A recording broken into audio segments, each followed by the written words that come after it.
എൻ്റെ ശബ്ദം കേൾക്കുന്ന പ്രിയപ്പെട്ടവരെ, നമ്മുടെ ജീവിതത്തിൻ്റെ അകത്ത് നമ്മൾ പലപ്പോഴും ഭാരപ്പെടുന്ന ഒരു മണ്ഡലമാണ്. ജീവിതത്തിൻ്റെ പ്രത്യേക അനുഭവത്തിൽ, പ്രത്യേകമായ പോരാട്ടത്തിൻ്റെ അനുഭവത്തിൽ കൂടെയൊക്കെ കടന്നു പോകുമ്പോൾ എനിക്ക് എങ്ങനെ പിടിച്ചു നിൽക്കാൻ പറ്റും, ആരെനിക്ക് ബലത്തെ പകരും, ആ ഇരുട്ടിൻ്റെ തിന്മയുടെ ശക്തിയുടെ പോരാട്ടത്തിൽ നിന്നും എനിക്ക് പരിചയം ആര് നിൽക്കും എന്നിങ്ങനെ നമ്മൾ ഓർത്ത് പലപ്പോഴും ഭാരപ്പെടാറുണ്ട്. പക്ഷെ ദൈവത്തിൻ്റെ മാറ്റമില്ലാത്ത വചനം ഇങ്ങനെ പറയുന്നു. സങ്കീർത്തന പുസ്തകം 28-ാം അധ്യായം അതിൻ്റെ 7-ാം വാക്യത്തിൽ, ഹല്ലേലൂയ, സങ്കീർത്തനക്കാരനായ ദാവീദിന്റെ ജീവിതത്തിന്റെ അനുഭവത്തിൽ നിന്ന് പറയുകയാണ്, യഹോവ എൻ്റെ ബലവും എൻ്റെ പരിചയും ആകുന്നു, എൻ്റെ ഹൃദയം അവനിൽ ആശ്രയിച്ചു, എനിക്ക് സഹായം ലഭിച്ചു. അതുകൊണ്ട് എൻ്റെ ഹൃദയം ഉല്ലസിക്കുന്നു, പാട്ടോടെ ഞാൻ അവനെ സ്തുതിക്കുന്നു. അപ്പോൾ യഹോവ എൻ്റെ ബലമാണ്, എൻ്റെ പരിചയം. ആര്? എൻ്റെ കർത്താവ് എൻ്റെ ബലം, my strength and my shield. എൻ്റെ പരിചയം ആരാ? എൻ്റെ കർത്താവ്. പ്രിയപ്പെട്ടവരെ, ജീവിതത്തിൻ്റെ അകത്ത് പലതിനും ബലമില്ല, എങ്ങനെ ഞാൻ ഫേസ് ചെയ്യും എന്ന് നിങ്ങൾ ചിന്തിക്കുന്നുണ്ടെങ്കിൽ, ബലം തരാൻ എൻ്റെ കർത്താവ് വിശ്വസ്തനാണ്. ദൈവം നമ്മുടെ ബലമാകുന്നു. പലതിൻ്റെ അകത്ത് ബലം ചോർന്നു പോകുന്നു, എനിക്ക് അല്പം പിടിച്ചു നിൽക്കാൻ പോലും സാധിക്കുന്നില്ല എന്ന് നിങ്ങൾ പറയുമ്പോൾ, അവിടെ ദൈവത്തിൻ്റെ മാറ്റമില്ലാത്ത വചനം പറയും, ദൈവം നമ്മുടെ ബലമാണ്, അവൻ നമ്മുടെ പരിചയമാണ്, മൈ ഷീൽഡ്.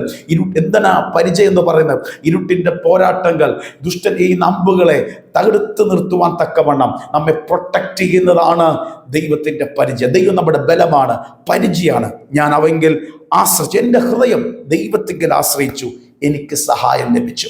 അവിടെ ഈ ദിവസങ്ങൾ നമ്മുടെ ഹൃദയം ദൈവത്തിങ്കിൽ ആശ്രയിക്കാം. മറ്റു പലതിലേക്ക് നോക്കുമ്പോൾ നമുക്ക് ബലമില്ലാത്ത അവസ്ഥയിലേക്ക്, ആരും പ്രൊട്ടക്റ്റ് ചെയ്യാത്ത അവസ്ഥയിലെന്ന് നമുക്ക് തോന്നും. പക്ഷെ ദൈവം നമ്മുടെ ബലമായി, ദൈവം നമ്മുടെ പരിചയമായി നിൽക്കുന്നെങ്കിൽ വചനം പറയുന്നു, എനിക്ക് സഹായം ലഭിച്ചു, ഞാൻ ആശ്രയിച്ചു, എനിക്ക് സഹായം ലഭിച്ചു, ഞാൻ പാട്ടോടെ എൻ്റെ ദൈവത്തെ സ്തുതിക്കുന്നു. ഹല്ലേലൂയ.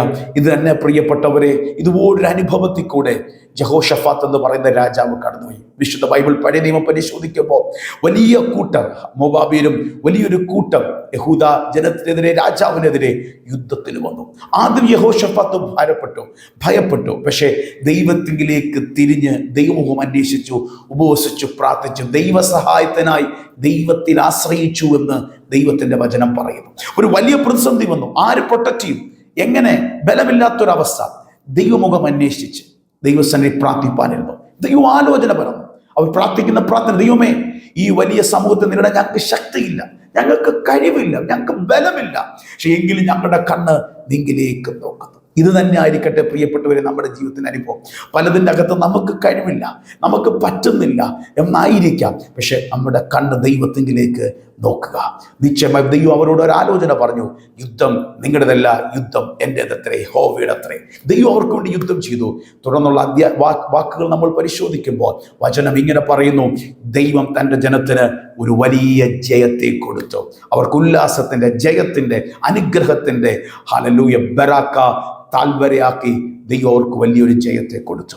അങ്ങനെയാണ് എൻ്റെ ശബ്ദം കേൾക്കുന്ന പ്രിയപ്പെട്ടവരെ, നമുക്ക് നമ്മുടെ ബലമായ, നമ്മുടെ പരിചയ ദൈവത്തിൽ ആശ്രയിക്കാം. പല വിഷയത്തിൻ്റെ മുമ്പിൽ നമുക്ക് ശക്തിയില്ലായിരിക്കാം, എങ്കിലും കടന്ന ദൈവത്തിൽ, ഹൃദയത്തോടെ ദൈവത്തിൽ ആശ്രയിക്കാം. ആ ദൈവത്തിൻ്റെ സഹായത്തിനായി ദൈവമുഖം അന്വേഷിക്കാം.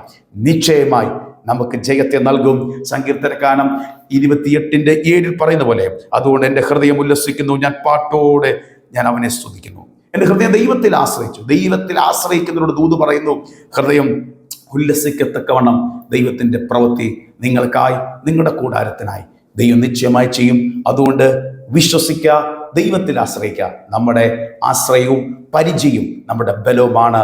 ഈ വചനത്താൽ ദൈവം നിങ്ങളെ അനുഗ്രഹിക്കുമാറാകട്ടെ.